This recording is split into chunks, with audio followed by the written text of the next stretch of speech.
Good evening, everyone. Welcome to Frankly Speaking Live on webcast1live.com. You'll notice I am not Frank Holtzhauser. The voice is, he caught a little cold this week, so he's going to be at the palatial Holtzhauser estate recuperating. So he's given me the con for the evening, so heaven help us all. I'm normally the co-host. I'm Dave Kanyuk, so I'll be filling in as the host tonight. I've also brought in a couple of ringers to help me out, because I wasn't sure if I could do this alone. So over here to my left, he is. I've got two veterans, by the way, of the Des Moines stage. We've got over here on my left, we have Michael Nixon. He is just wrapped up a performance with Tallgrass Theater Productions' run of The Elephant Man. Yeah, and he also has the distinction of being the only current member of the Des Moines acting scene to receive international press coverage. True, very true. That's right. So please welcome Mike Nixon. And then over here to my right, I have a fellow pro wrestling connoisseur, another fellow actor. He will be appearing this April in the Des Moines Playhouse production of Around the World in 80 Days. Yes, sir. Two good friends of mine. Please welcome Mr. Jason Rainwater. Oh, pleasure to be here, especially with these two. That's right. These two knuckleheads. So we'll see how we roll tonight. Might be a little bit different. If you want to join us, all you got to do, pick up the telephone. Join us 224-0077 if you're in the Des Moines area. If you're not in the Des Moines area, what's wrong with you? Right. Get on in the dirty DSM. If you're not in Des Moines, give us a call, 855-244-0077. 0077, I'm sorry. 244-0077. Is this your first time hosting? This is my first time. How do you not have that number? This is my first time using my words. All right. Well, let's start locally. We had some fun news. Terry the Pterodactyl Branstad. Mustache. He signed into law. Yeah, Mr. Mustache signed in the gas tax hike, which will go into effect on Sunday. Wait, well, he's a conservative, though. That's what you would think. Allegedly, right? Allegedly. Right. He's he's one of those mean Republicans. He's one of those neo-Reagan Republicans that's Right. now the tax and spend and government gets in everybody's business. Well, his political Republicans, career apparently. started in the 1680s. I I was there when gasoline was invented. mean, there he was. He saw Shakespeare live. Yes, he did. Indeed. And he taxed him, poll tax.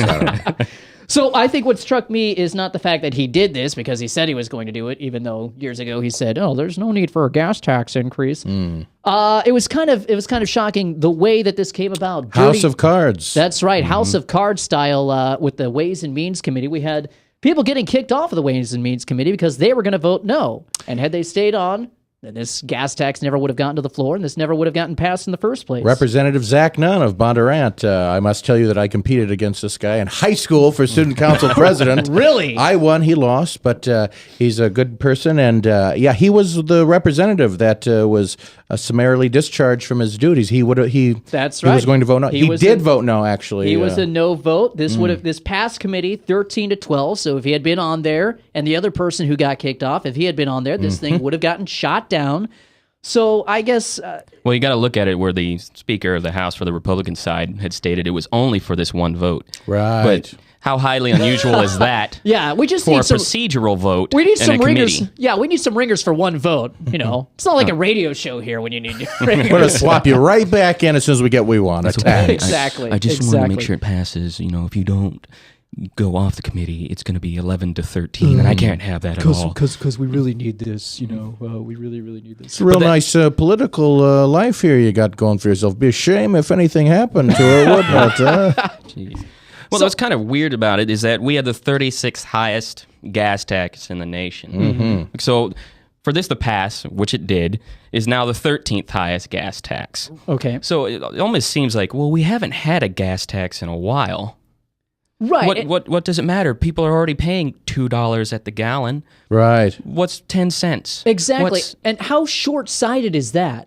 How short-sighted? Because gas is not going to be $2 a gallon, No, forever. Absolutely not. The gas prices fell because the Keystone Pipeline was bringing up for vote on the federal level. All of a sudden, $1.50 of the gas just drops. Right. Well, it's also artificially manipulated as part of economic warfare against Russia. Oh, yes. Right. So they're trying to squeeze them out. Now, interesting, too, of course, we've got this global conflict with Russia. We want to manipulate, winters here, and we're screwing around with Russia in that way. Interesting, however, that fire, all of a sudden, Exxon refinery in California caught fire and I hadn't heard that. burned down. And Californians now are paying, I think, 45 to 50 cents higher now than now they used to do that anyway. Right. But it's just an increase on top of that because that Exxon refinery burned down. That was the privilege of living in California, apparently. Oh, absolutely. You're from California. Yeah, I mean, those started back in the early 90s. I remember when gas finally touched over $1, we had one gas station where I grew up in.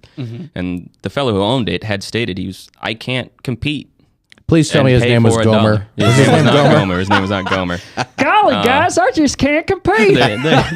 Well, for the sake of this story, he's Gomer. So Gomer basically said, well, I can't do this anymore, so I'm just going to have to shut down and let that Indian fellow over there at the BP take over, Yes. which happened. Right. So it's... Even now with Indian gas, American, please. Indian American, excuse me.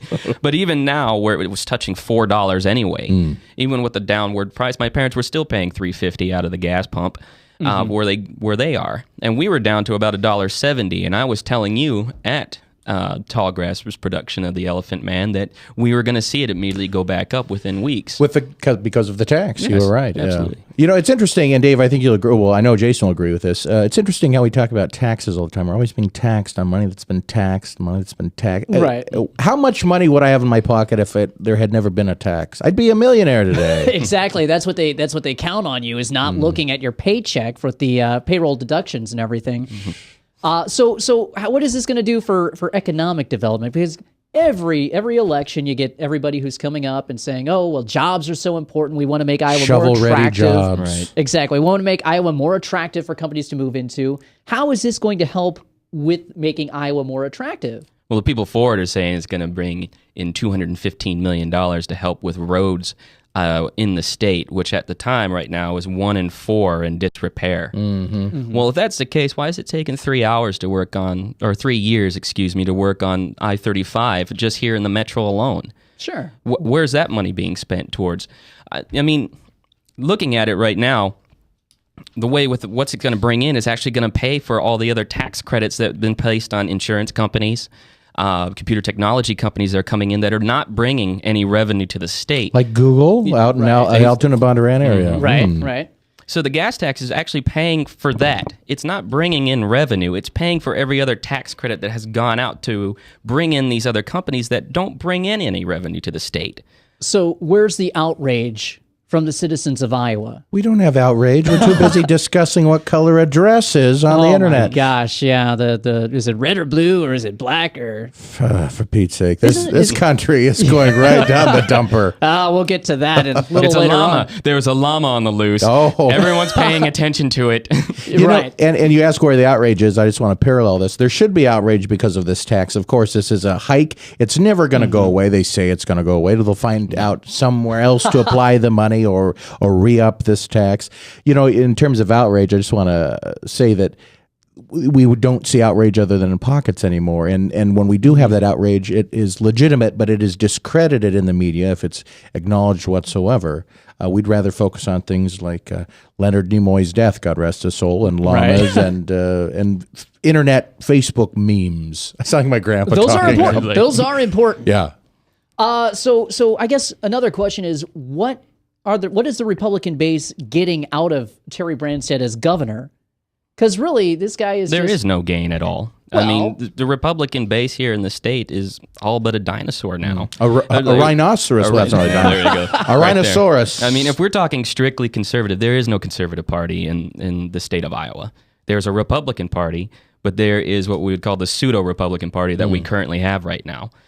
Terry Branstad is just kind of a king article to what that party is. That's right. It's, we're doing okay in the state. No one's going to mind. I'm going to make another term anyway. Well, and it's that incrementalism too, isn't it? It's that fish. It's that idea of the frog in the boiling pot of water. You put that frog in there, you start off with just regular water and keep incrementally turning up that heat, and that frog doesn't jump out and he burns alive. And that's what happens to all these taxes and all these regulations. Just slowly but surely, they pass these boring little 500-page documents, and nobody has the time to read. In fact, we've got to pass it to find out what's inside of it. Remember that Nancy Pelosi quote? I do. And that's where we are. It's just we want to let's keep the masses fat and sassy and get them drunk on TV and fast food and reality TV, and they won't pay attention to what internet we're doing. dress memes, of course. And internet dress memes. That's right. Yeah, and then Terry Branstad is also the same person who back in the 2012 or before the 2012 caucus in Iowa, he was the one because they were so worried that Ron Paul was going to come away with it here in Iowa. Oh, they screwed him. Yeah. Oh, of course they screwed him. That's beside the point. Branstad was the one who is on record saying, you know what? It's not really the guy who wins that we should be looking at. It's the guy who comes in second or third. And of course, they screwed Ron Paul out of first place. Well, Ron and Paul he got never- second or third. And all they're talking about is, well, Rick Santorum. Wow. What a waste. Ron Paul never finished second, according to the history books. Oh, right. Well, yeah, I he don't- won't did be finish featured second? anywhere. I don't there. remember ever I seeing think he that on got this third, media at all. actually, if memory serves me correctly. I'm an old man, though, so I know. You know, Richard Nixon always quoted Winston Churchill when he said, history will be judged by those that write the history books. And, of course, those people that are writing them are leaving out all of the people that were important. Exactly. And it's really a crying shame. Yes, you brought up Rick Santorum. What a waste of a candidate. What a waste of oxygen. Oh, this guy was a Democrat his whole life. Well, I shouldn't say a Democrat. There are plenty of good Democrats. This guy was just a raging leftist. His wife, I don't get me started on that. And then all of a sudden, he gets a little more conservative in college, and now we found out where his money is. But he's not a real conservative at all. I haven't heard that story. Where is his money? Well, it's from I hate to bash the Koch brothers because they do a lot of good things, and I don't want to sound like a lefty, but he gets a lot of influence from the Koch brothers and other special interests that dabble in playing both sides of the political aisle. You see, they do on the left. Well, he's and an the right. expert of lobbyist money. That's right. He's an expert at collecting that for himself. Kind of a Terry Branstad in a way, because Terry has made quite a profit. Do you remember before he was elected here this more recent time? And where was the outrage with this? They exposed how Terry and his wife made all this money from selling real estate. There were these post offices, you see. They had really? these real cherry deals on buying, sweetheart deals, I believe they're called. They were able to obtain these old post office buildings and land that was sold to them by the federal government for pennies on the dollar, you Really? see. Yeah, I had not heard that. Yeah. I had not heard Post that. office gate. Look it up. It's out there. Look is it out up, will there. you? Rob Dew is going to look it up. I won't be able to look it up for much longer. Oh, yeah. We got ObamaNet now. Oh, talk about But that. it's just a utility. Right, it's a utility. Because I have so much choice in my utilities now. We'll touch on that in just a minute. We're going to come up on our first commercial break in about 2 or 3 minutes. Terry Branstad also popped up in a WorldNet Daily article. He's one of 7 GOP governors elect who is not going to fight Obama's illegal amnesty orders.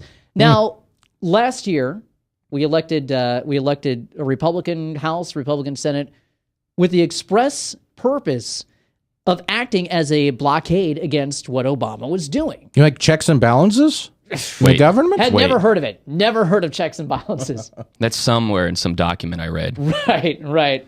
Let's see. More than 24 states have joined the Texas lawsuit opposing President Obama's executive amnesty for millions of illegal aliens.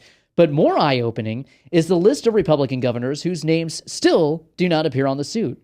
By their silence, anti-illegal immigration activists say the 7 Republican governors are helping Obama win his case get through the courts.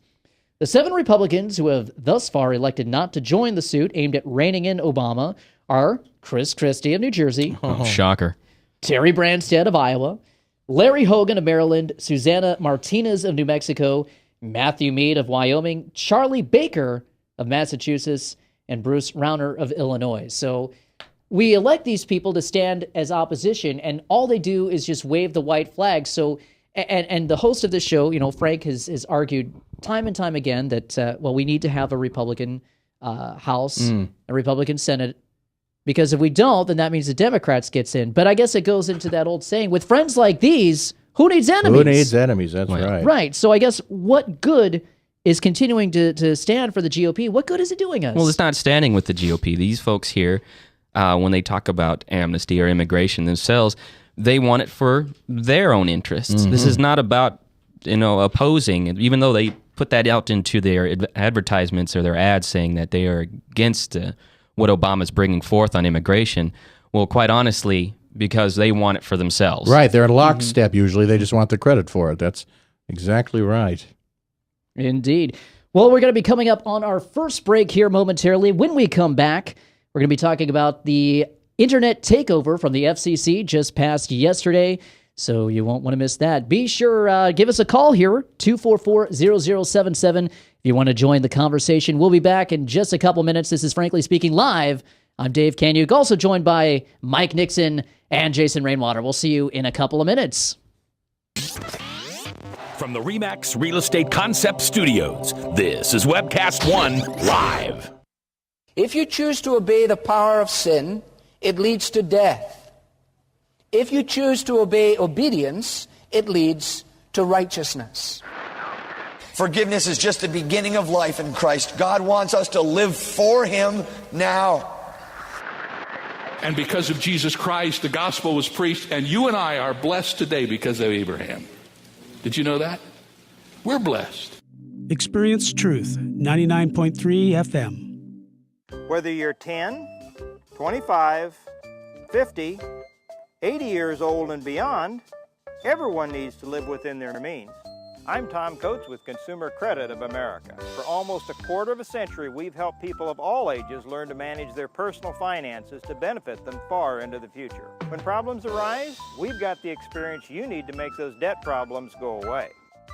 Got financial problems? Call Consumer Credit of America. Hey, psst. Let me let you in on a little secret. You ready? Always try to do business with people, not places, especially if you seek honest Christian business people. And when it comes to my car, I really need to trust who's working on it. Now, my family is so blessed. A few years ago, we found a family-owned automobile repair shop that operates as a Christian business also. Open, honest, reliable, trustworthy. It's AMCO on Hickman Road in front of Kmart. And it's a family-owned Christian operating business. This family treats your car as if it was their car. Everything from oil changes to transmission repair and everything in between. So the next time you feel the need to be at peace with your choice of who you can trust with your car, give AMCO on Hickman a chance to serve you. And tell them Max sent you. The only way we come to know the Saviorship of Jesus Christ is by bowing and acknowledging that He is Lord and King over all the earth. Jesus Christ died on a cross, paid the penalty for our sin, and by repenting of our sin and accepting Him by faith, what He did for us, we are forgiven. Salvation is not a combination of faith and works. Salvation is by faith alone in God. Experience Truth, 99.3 FM. From the RE/MAX Real Estate Concept Studios, this is Webcast One Live. Welcome back to webcast1live.com. That's my best Mac McCoy impersonation.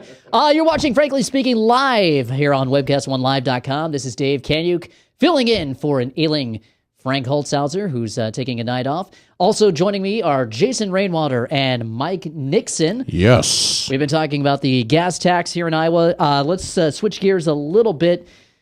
The FCC has decided to grab the internet for themselves. They passed a net neutrality regulation. Well, that sounds good. Neutral. Yeah, that sounds really good. Definitely. You know, I it was need really that regulated they all the passed time. by, again, a one-vote margin, 3-2 yesterday. Tom Wheeler, a former lobbyist for the telecommunications industry. Have you ever noticed with the FCC that every vote passes 3-2?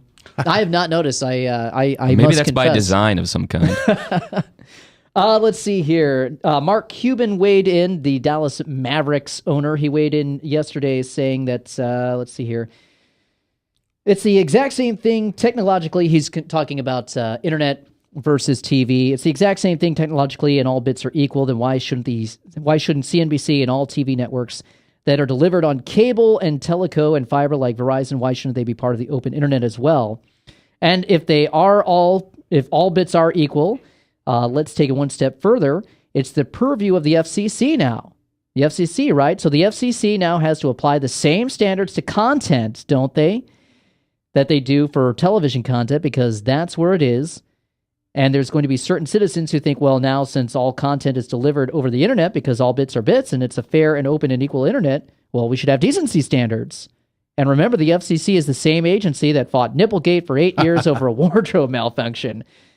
He concluded by saying, TV as you know it is over. This was a 322-page regulation that they did not release to the public before voting on it. Your representatives had in Congress had absolutely no say whatsoever on this thing.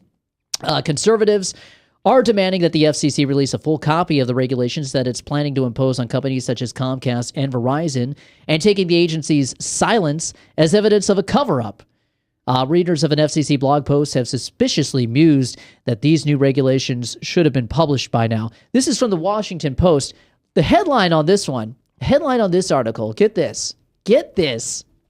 There's already a conspiracy theory brewing over net neutrality. Ooh, sounds scary. They're claiming this is a conspiracy theory, defending a 322-page document that they have no idea what's in there. God, where's that llama when I need it? I think that's a conspiracy theory. When former FCC Communications Commission members, a former Republican, let's see, what's his name? Ajit Patel, I believe. No, I'm sorry, Ajit Pai. He said, let's see, this was in the Guardian today, quoting Emperor Palpatine from Star Wars. Pope Benedict, what? So this is an internet meme he's about to quote to us. He said, young fool, only now at the end do you understand. Meme wars between the two sides of the debate continue through the day as internet advocates fight for the future, demand progress, and free press flew an airplane. Internet advocates fight for the future and demand progress, and free press flew an airplane towing a 2,000-square-foot banner over the towering corporate headquarters of the cable giant Comcast in Philadelphia. Well, you look at this, and if you have to regulate, remember when this happened back in the late 50s, they started regulating actually phone companies. Landlines, you had to dial out to go to a long-distance number, and people didn't want to do it for too long. You did it for about 5 minutes because your phone bill would be astronomical. Right. People would be racking up $600 phone bills. Back in the 50s would be like $2,500 now. Ma Bell. Exactly. But to have to regulate and state that the net is neutral has now put it under government purview. Well, this is a net neutrality act in the same way that the Patriot Act was patriotic. Oh, yeah. Oh, sure. Surely. Well, it's good, right? I mean, anytime the government takes over something, it's always helpful. And Exactly. Oh, sure. I remember when they were giving me a nice house loan back in about 2002, and then all of a sudden it fell out from under my butt. That's just because, Jason, what you needed to do was you needed to be less creditworthy and less responsible so we could give you an even bigger loan than you could afford. You see, we want to encourage everybody to have a home loan. Absolutely, which just states that as the government gets involved, quality goes down at an astronomical level. I mean, this is leading back right to the housing crisis, and it leads back to education, and it leads back to medical care. You know, the government's like, oh, this is something everyone should have. They should be able to have a home. But the standards in which we say that people can afford a home, it's not politically savvy for us, so we'll change it a little bit. Mm-hmm. You know, and this is the same way with the internet. They are stating, well, it is neutral and free for you, and we want to make sure that you have all the access. That's why we're going to step in and let everybody know that it is free and neutral for you. And the relatives of my people that I want to put in control of things. Remember, what wasn't it? Colin Powell's son was in charge of the FCC during the Bush administration. Oh, really? Yeah. It's always you just have to look for the connections. It's always the relative or the neighbor of the legislator or the crony that works in some office that always is making the money. You see, like Harry Reid's son, the head of the Bureau of Land Management, during the Clive Bundy in Nevada, Utah, right. Pai went on to say in this Guardian article, he said that these new rules would mean permissionless innovation is a thing of the past. Did you go to public school? I was homeschooled. Permissionless innovation is a thing of the past. The new rules will ban broadband providers from creating fast lanes for some or slowing the traffic of others for commercial reasons. They will also give the FCC power to police conduct by broadband providers on a case-by-case basis. Really, what I think this is all about is this is a move towards Internet 2.0. This is the banning of free speech. Right. So what this is going to be is it's eventually going to be, you know how Facebook, you put in all your information to create your Facebook profile. Well, pretty soon it's going to get to the point where you're putting in your information to create your internet profile. Right. A driver's license for the superhighway. Exactly. To get on ObamaNet, you got to have the appropriate license so you can use the internet responsibly. So if you do anything that they don't like, well, your ID gets revoked, and then you can't get on the internet to do anything. And as everything increasingly becomes goes on the grid oriented, as we become more of a cashless society, well, then that internet ID is going to be essential. And Dave, what if? Oh, I'm sorry, Jez. I didn't want to interrupt you. Now I'm a little worried because if I get banned off of the internet, how will my Samsung TV know what to report, listen to, and report back? Your Samsung TV will still be listening in. That'll still be reporting to the. They'll be able to take the wireless signals and. Yes, all right, but I'm a little concerned. If I get banned off the internet, what about my thermostat that is controlled directly from the energy company where they can regulate the highs and the lows? What then if I'm banned off the internet? Well, they'll still be sending that signal directly to those thermostats. Yeah. It's just you won't be able to access anything. I'm looking forward to getting my internet permit because I haven't driven in a while. Let's just say. You can only get online to work and school, and that's about it. You've got mail. I'm just like Scotty in that movie where he's like talking to the mouse, like, computer.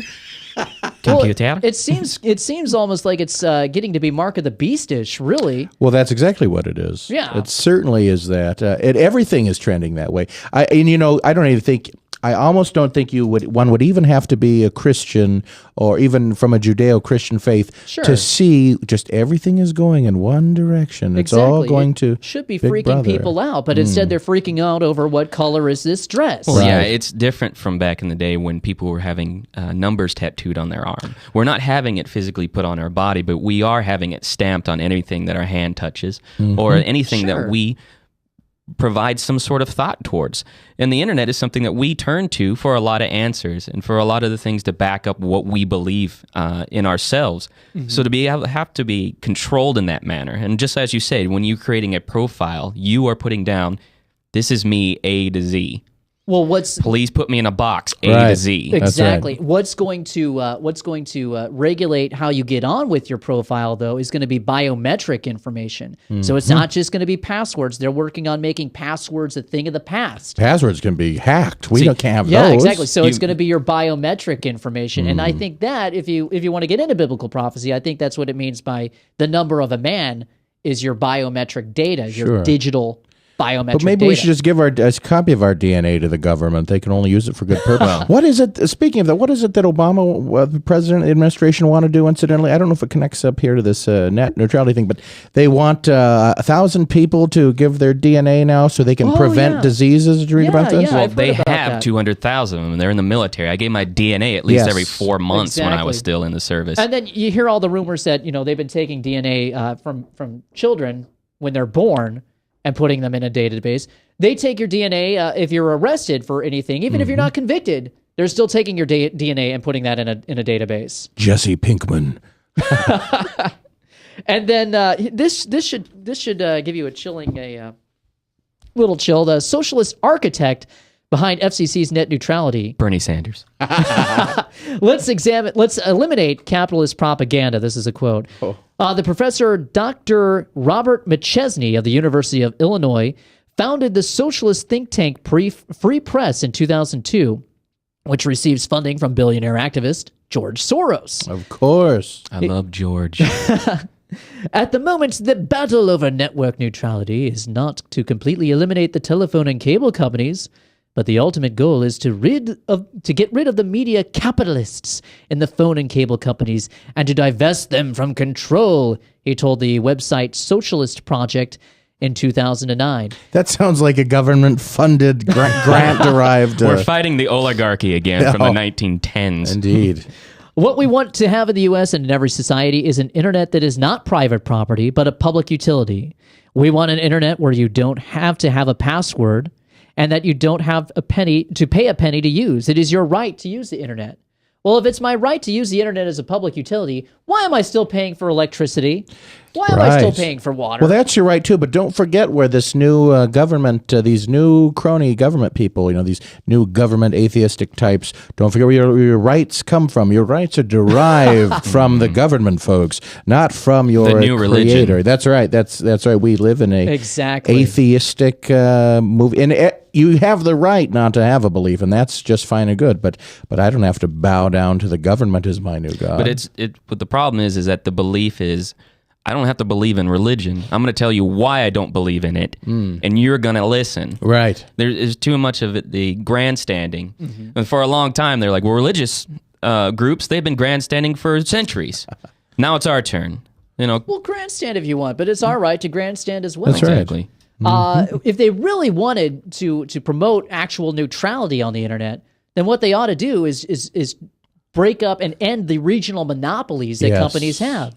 Because, what are our choices outside of Mediacom? There's CenturyLink, which is not broadband, it's DSL. It's amazing how they can get around the antitrust and have an exemption in that case. Yeah, I've never understood that. Well, because it's not across the nation. Mediacom's not across the nation. They're just I see. regionally located in the Midwest, but that doesn't matter. So, shatter that, and then you'll have actual net neutrality. Then you won't have this problem that they're promoting of, we're worried that telecom companies are going to limit bandwidth. They're still going to do that under this. But their main argument has been this will stifle innovation if we pass a Net Neutrality Act. What innovation are we stifling? Is it just every day people finding some way to expand knowledge, especially into technology? Or is it because Mediacom or Comcast, name who you'd like, states, well, we want to control innovation? And you had hit the nail on the head when you said permission innovation. Exactly. And where is the opposition to this? Where's the congressional outrage on this? Besides former Congressman Ron Paul. Right. Well, and you know why Ron Paul cannot be bought? Let me just say this. Is because he didn't have to retire from Congress and get a cushy lobbying job. He was a doctor. He was a man that had a needed skill. He was a self-made guy. You know what I mean? And, and these people right now, they leave Congress and then they go off, oh, look, they're lobbyists for J.P. Morgan Chase. Well, let me cut you off right there. We're coming up on our second break. We're at the halfway point, ladies and gentlemen. We're coming up next. What's the next thing Obama wants to ban by executive order? We'll find out coming up on the other side of the break. You're watching Frankly Speaking Live on webcast1live.com. Is it prayer? From the RE/MAX Real Estate Concept Studios, this is Webcast One Live. I'm Brian Leach, owner of Service Legends, and my position is Chief Talent Officer. I'm Nicholas Wonderscheid. I am Bernie Hobbs. And I'm the Service Manager. Marketing Director and Client Relations Manager. Everything that we do is about ensuring that we exceed your expectations. Our clients are important to us. 100% satisfaction. We're not just focused on heating and cooling. That's the easiest part of our job, actually, is fixing furnaces and air conditioners. Everyone that we come in touch with, we want to improve lives. Bottom line is, we've got our installation guarantees, 25% energy savings guarantee, comfort guarantee, temperature selection guarantee, property protection guarantee. 100% satisfaction guaranteed. Fixed rate or it's free. All of those guarantees are backed up with a 100% money-back guarantee to hold ourselves accountable to making sure that you get what you're after. Just fixing the problem today. If they have another problem 5 days down the road, it's still fixed rate or it's free. We use what's called straightforward pricing. Our technicians are going to give you an exact to-the-penny price on what it's going to take before they move forward with any repair. That way you know what to expect. It's the same price every day. No surprises.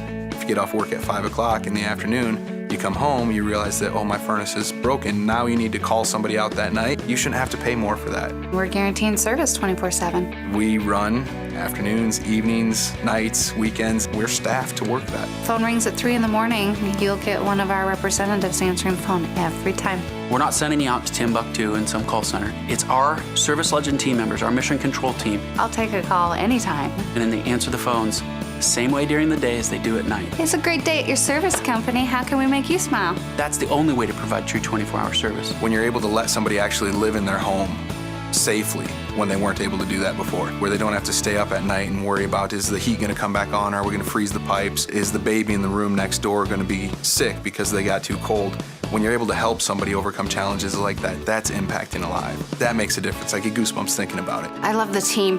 I love the people that I work with. We have fun, but we work hard. I call them my ambassadors of legendary service. If you could just envision what that is, that's who we're sending to your home. They literally will call in, pick up the phone and call and say, hey, I want to talk to your manager.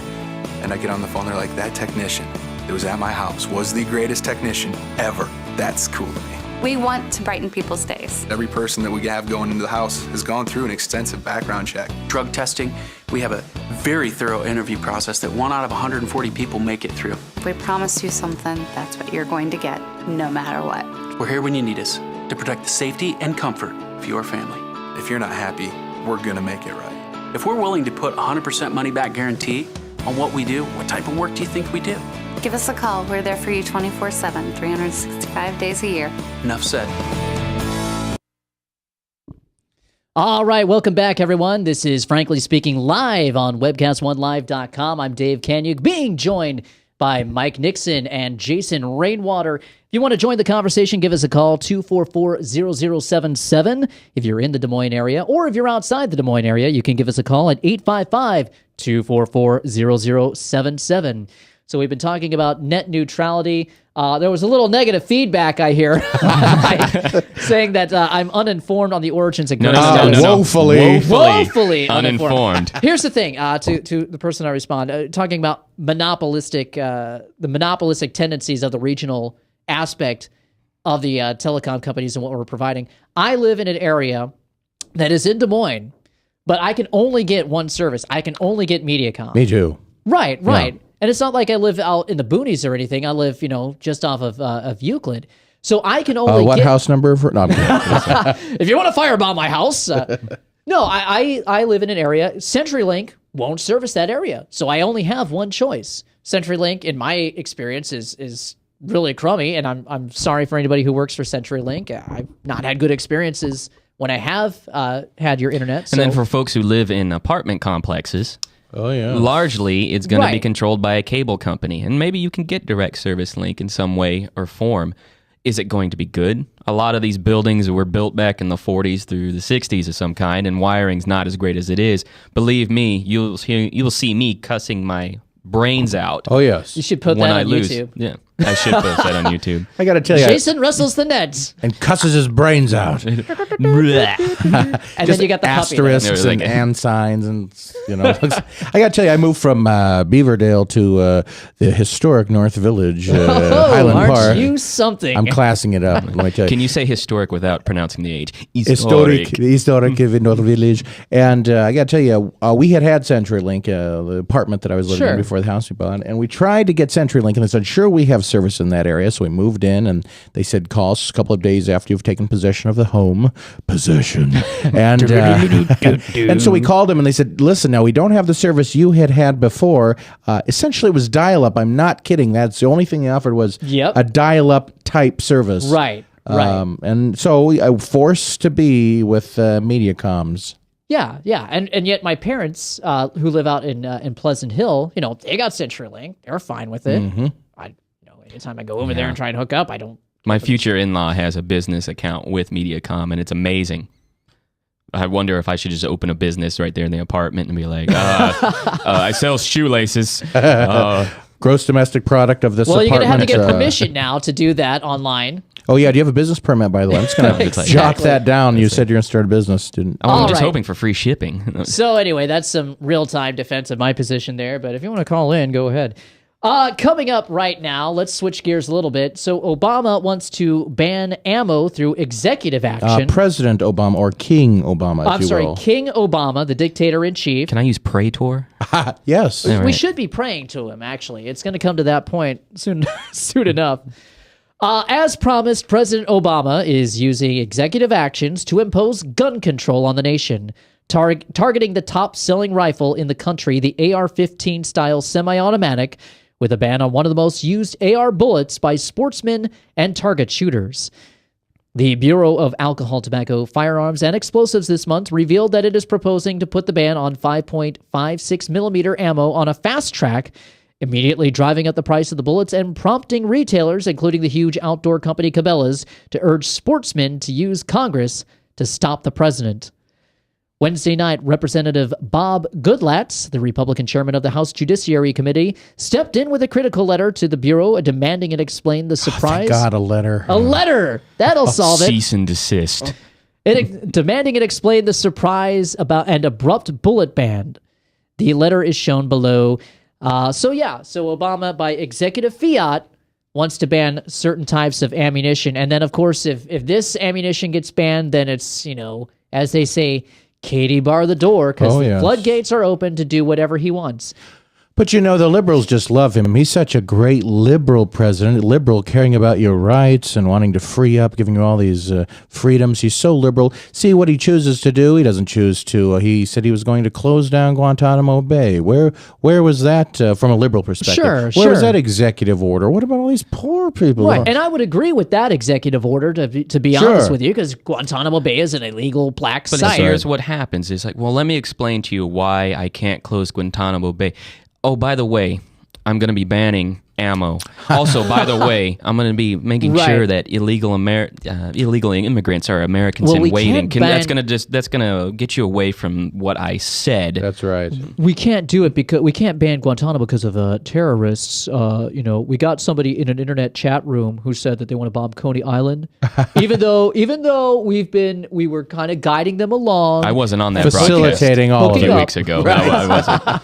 We were hooking them up with people who wanted to help them bomb Coney Island. This was took over by the FBI, but because the FBI cooked this plot up and led these people along, we've got to take away your freedoms. We have more terrorists in the last 5 years that haven't actually committed any crimes other than pre-crime, the thoughts about being coaxed along by the intelligence community. Even the New York Times has admitted that pretty much all of the domestic terror plots that have been foiled by the FBI were first cooked up by the FBI. Right, entrapment of some epic proportion, I think. Exactly. Yeah, they won't target actual cases like in places like Dearborn, Michigan, which has the highest total of terrorist watch list members right now. Down in Lawrence, Kansas, the same way. But still, you have to cook up something in a larger city to kind of bring up to people like, oh yeah, we are really going after terrorism. Sure. Yeah, definitely. Listen, if we were to look at Dearborn, Michigan, why would we do that when all of that money we have coming in overseas, funneled in through the various shill corporations of the great immigrant Americans we have there? We don't want to be accused of racism now, so we're not going to look at Dearborn or other parts of the United States. Just move along here, nothing to see. Exactly. Or, think about all the terrorist chatter you hear about online.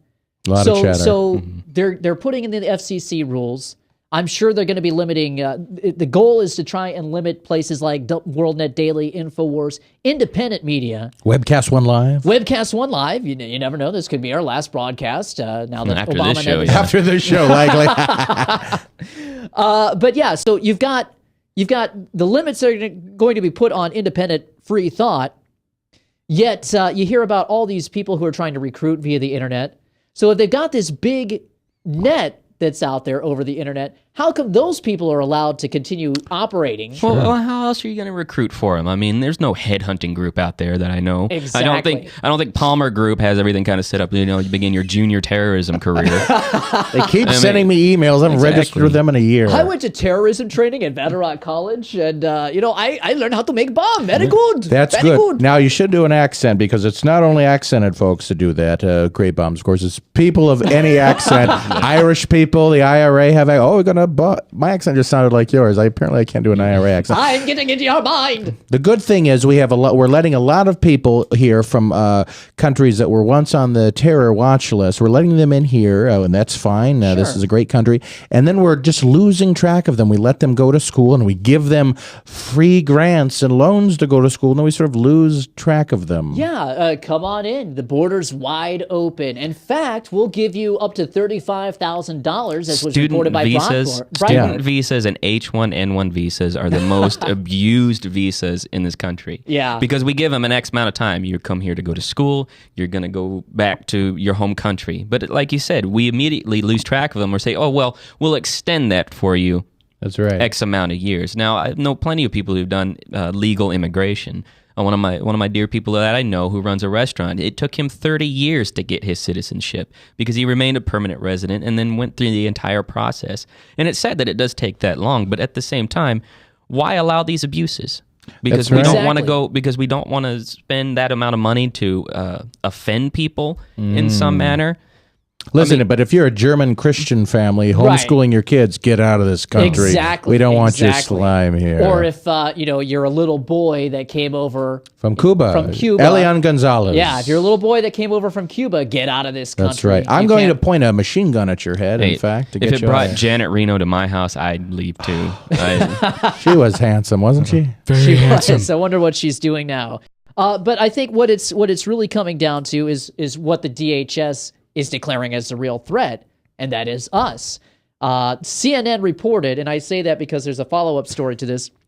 The DHS declared during their terrorism summit last week that right-wing sovereign citizens are the top U.S. terror threats. Oh. The Department of Homeland Security report obtained by CNN last week indicates that DHS officials believe right-wing sovereign citizen extremists. I saw that movie. Yes. It's like every movie and every one of those stupid cop TV shows.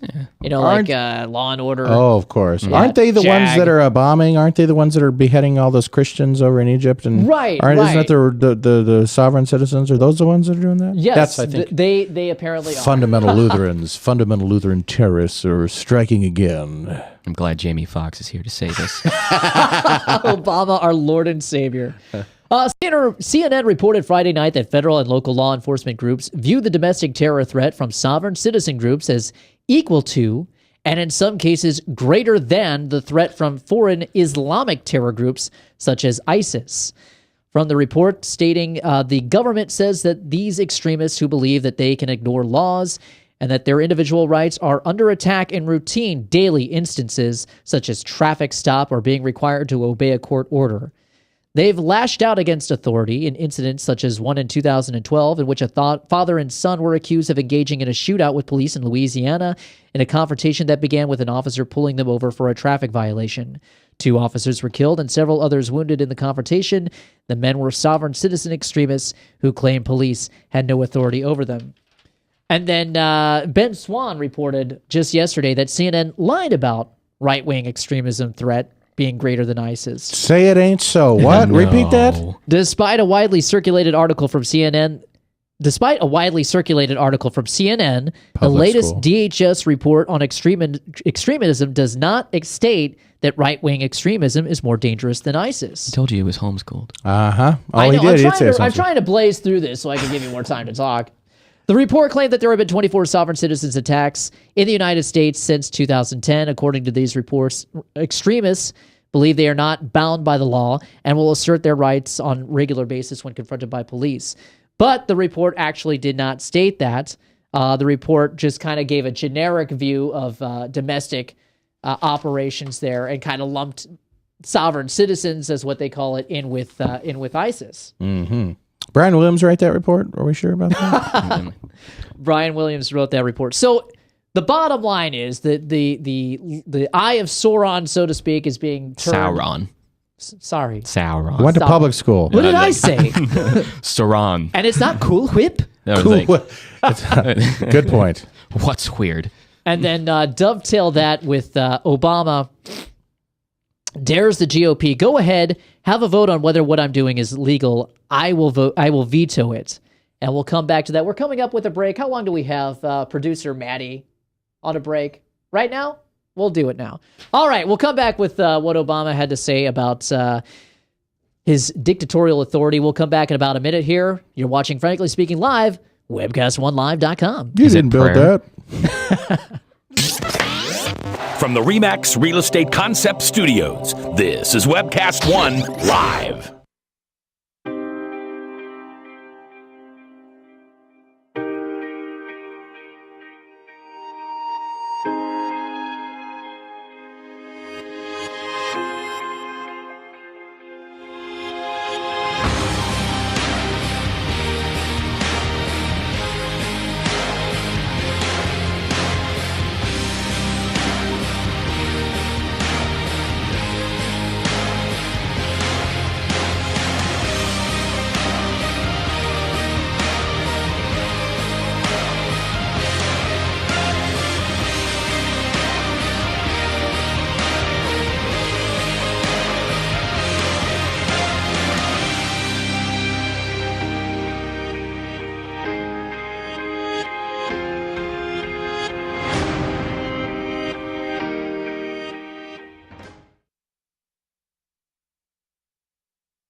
mean old credit card.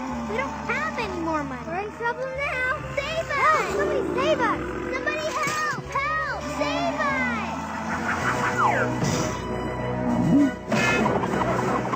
Hi, I'm Tom Coates from Consumer Credit of Des Moines. If your credit card's a little too animated, give us a call. Hooray! We're saved! Consumer Credit, you're our hero!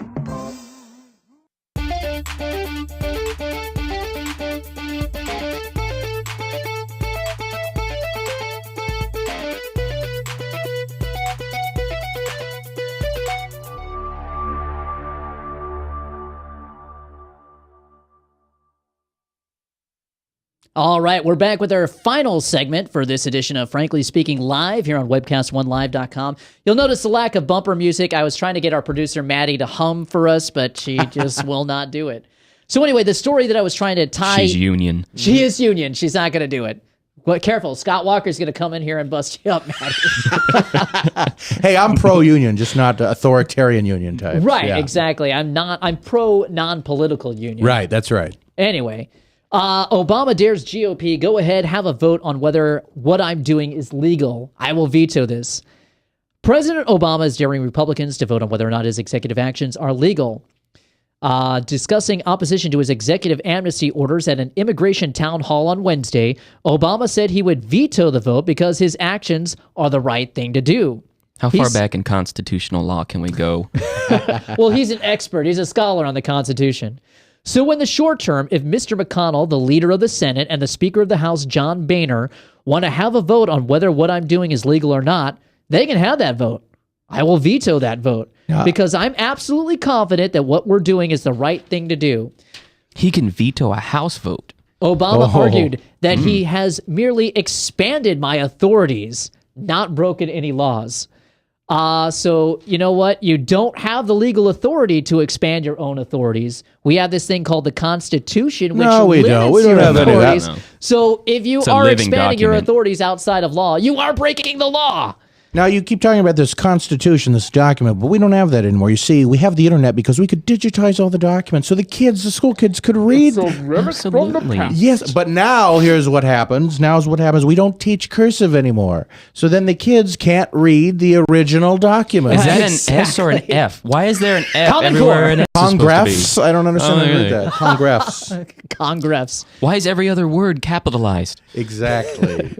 He says what we've done is expanded my authorities under executive action, which is not legal to do, and prosecutorial discretion as far as we can legally under the existing statute, the existing law. And so now the question is, how can we get a law passed? Isn't that funny? How can we get a law passed to legalize what he claims is already legal? Well, I'm that he's just a done? bill on Capitol So is there Hill. any doubt remaining that the pen and phone president, so-called president, is there any doubt remaining that this guy's a dictator? Not at all. He's worse than Nixon ever could have been characterized as having been. Sure. I mean, we've got Nixon. And a who's- huge argument for Nixon was that he's more liberal than this president That's right. is. A true liberal. Right. Right, Classical liberal. Classic liberal liberalism. in the sense of Thomas Jefferson and you know, our Speaking founding of- fathers. Well, we talk about Jefferson. Let's just say that he gave one of the largest executive orders when he bought the Louisiana Purchase. So, I mean, in a way, yes, very Republican, but at the same time, let's be honest that there was a lot of executive actions in the first about 10 presidents. Well, and I think sometimes you get a mandate. President can take action through an executive order through whatever dubious constitutionality there is there. However, it's how Congress, I think, responds to that action, and of course, we still have these purchased states as part of our union. So apparently, Congress wasn't too angry in the long term. Well, it's a shift in how we pass laws now, because previously the House spoke for the people, and that's where laws were brought forth to be discussed, to be debated, to be voted on. Now, the Senate's entire position was to regulate people in. Where'd those senators come from, by the way? Well, they were appointed by the state legislators back in the past, and then we had a brilliant amendment that said, they should be popular voted as well. Came out about the same time as some other brilliant legislation. Yeah, that was the Federal Reserve Act. That's right. That's right. Absolute brilliance. Absolute brilliance. Income tax. Hey, I don't pay them anyway. There you go. Well, that's why your name's Nixon. No, I was going to say, bring up tying in Nixon here. We talk about the executive orders. You know, it was Henry Kissinger who said the illegal we do immediately. The unconstitutional takes a little longer, and that's a direct Kissinger quote from those tapes. And Yep. And that's what we have going on with Obama. You know, he'll do a lot of things, and Congress will do things they shouldn't do necessarily, and then it takes forever to get them undone. And that's where we're in strange days, my friends. Strange days. Tying in with strange days, the last story that I had, the Chicago police detain Americans at an abuse-laden black site. Outrage. Where's that? Yeah, we have a literal Guantanamo Bay in this country, in the heart of Chicago. Well, it's the Chicago Police Department operates an off-the-books interrogation compound, rendering Americans unable to be found by family or attorneys while locked inside what lawyers say is the domestic equivalent of a CIA black site. You want the America that President Obama is looking for? Just look into Chicago and what Rahm Emanuel's running. Absolutely. Absolutely. Let's see here. The facility, a nondescript warehouse on Chicago's west side known as Homan Square, has long been the scene of secretive work by special police units. Interviews with local attorneys and one prosecutor who spent the better part of a day shackled in Homan Square described the operations that deny access to basic constitutional rights. Apparently, they keep arrestees out of official booking databases. They administer beatings by police, resulting in head wounds. They shackle people for prolonged periods. They deny attorneys the access to the secure facilities. They hold people without legal counsel for between 12 and 24 hours, including people as young as 15. At least one man was found unresponsive in a Homan Square interview room and later pronounced dead. So this is a police... Had it coming, probably. So this is a black site. They go on in the article to interview someone who was picked up and placed in the black site because he dared to protest the NATO meeting that they had. This isn't rare. This isn't rare. We were talking about what's happening in Chicago, but in Indiana, they've basically rewritten the amendment on search and seizure procedures. So to say they're like, oh, this is an outrage. Well, other states have been doing this for some time now. I mean, as recently as 2012, an Indiana Supreme Court justice had voted that the Fourth Amendment, which I believe is search and seizure, no longer applies when entering someone's home. Because until we can establish what's going on in the home, search and seizure is not in place. And then they'll use similar things like that when they ban the ammunition, which the other point that I wanted to hit on that was that this is all executive actions that are being taken as part of the UN Treaty on Small Arms. Yes. That was illegal, not even ratified by Congress, but it was just signed on to by the administration, I think last year, if I'm not mistaken. I think you're right. Anyway, so it's executive action to bring us in under those UN regulations. Well, we're moving into a society where we no longer do presumed innocent. We are now plausible guilt. If you enter into some sort of range of plausible guilt, we have every right to do what we need. And then afterwards, we might make it up for you. Check your papers, please. Yeah. Right. And plausible guilt, if you want to hit on that, I mean, it was Stalin's... I can't remember what position he had, but he said something along the lines, and I can't quote this verbatim, but he said, "You show me the man, and I will find you the crime." Right. Right, and that's what all these regulations are doing. It's to turn anybody who might have anything to say against the state into an enemy of the state. Well, it's to subjugate everyone, to lock them in place as a criminal. Now they're an animal, and they can be subjugated. And then to announce that it's patriotism to follow this lead, when it's actually nationalism. It's too often confused with each other. Absolutely, absolutely. And then if you don't think that Chicago, if you think that Chicago is the only location where a black site like this is located, think again. I mean, it's going to be at least in every major city. Dearborn, Michigan. Oh, sure. Right, well, that's the whole plan. You see, Michigan, Detroit in particular, is meant to be the new sort of prison zone. It'll be a whole prison metropolitan complex. You just hide and watch. Well, that's where Jeb Bush says that, we should just ship illegals up there and have them repopulate Detroit. Another it's an act of liberal love. bastion that was the largest city in the nation and then fell to 800,000. That's right. Not only the largest city, but also the wealthiest city per capita back when America had an industrial base before it was sent to China. So, we've got secret police in this country now. We've got CIA black sites in this country now. They're trying to attack free speech. They're trying to attack... Dave, I think there are probably some CIA white sites, too. We've got to be all-inclusive here. Well, for my people, it'd be brown sites. Brown sites, yes. Well, gentlemen, we're coming up to our closing seconds. Oh, yes. Anything else we want to add to this before we say good evening for the evening? Thank you very much. It's been great to be here. Yeah, absolutely. I mean, every once in a while to be able to rail about your political mindset, always helpful, so I'm not getting chastised. Isn't it? Well, that about wraps it up. Thank you so much, Jason Rainwater and Mike Nixon, for joining us here tonight. Thank you to our producer, Maddie, for keeping the ship afloat. Thank you, Maddie. And this is Dave Kanyuk. Normally I'm the co-host, but filling in for an ailing Frank Holtzhauser. This has been Frankly Speaking Live here on webcast1live.com. Join us again, 5:30 p.m. Central Standard Time on Friday nights. We'll be back. Coming up next, Wayne Carter will be joining us, so you'll want to stay tuned for that. Until then, thanks for joining us. We'll see you next week.